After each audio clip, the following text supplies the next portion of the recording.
mix it with dating. How often do you see men snap on their girlfriends for no reason, and how often is it just a woman being a woman? I guess in my case, you're always gonna say I snap hard. I used to make that one cry. Right? She used to call you crying. Yeah, I guess. All right, guys. What I'm trying to say is, we're doing me. We're doing me. We gotta do that. What's the specific question? The question is, I want to ask for myself. How do I bring back? Let's say I'm arguing with you, like whatever, which I don't argue. I just cut people out. But terrible. Yeah, terrible because it's good and bad. And you're saying when you said the word there's complexity to the human.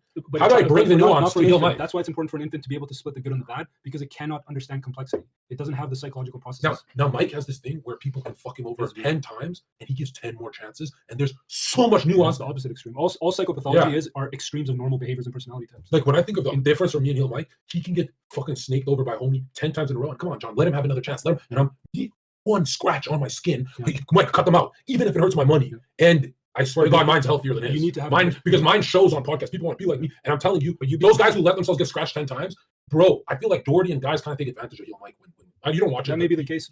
You have to understand yourself so well to know your boundaries and to know where somebody has crossed the line.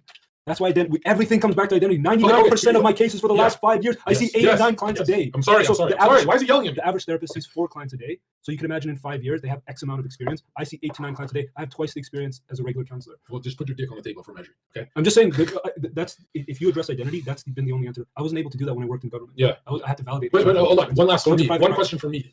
I'm sorry to take the chat's time. Can't even get a fucking thought. Hold on. Sorry. The number one thing you're doing phenomenal. Like the number one thing. By the way, guys, we used to just yell at each other, and then there was one time where he told me if we start acting more posh and like kind of like women, really, we'll make more money. So we started doing like, hey, you're doing great. And we started talking kind of like good guys, and we did start making a lot more success when we stopped screaming at each other, right? We used to be very toxic, bro. Yeah. But hold on, I was going to ask you,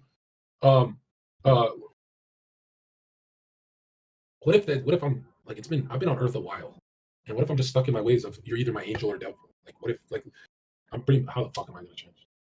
Like, if you know how afraid my friends are to piss me off.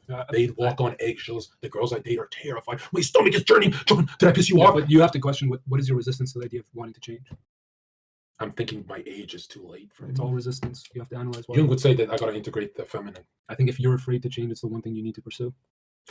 I just can't imagine someone letting me down and me saying, there's nuance to this. I will fucking, come on, bro. Especially because I go 1,000 miles for them. So there's not allowed to be nuance. I'm going to be an angel for you until I die. You have to be an angel. That's borderline. Yeah, because I'm dealing with ideal forms that people can't adhere to. I think you have, in Zerka's specific case, I think he has high expectations for himself. I think you project that onto other people. And I let people down too. I always give them back. I do this thing where if I let you down, I come back into your life and pay you back in spades. We should do a podcast where we have a full-on therapy session. Yeah, that would be great. Yeah. We've been saying this, but we never do it. Sorry, guys, I'm taking up your time. All right. 8:10. Someone said,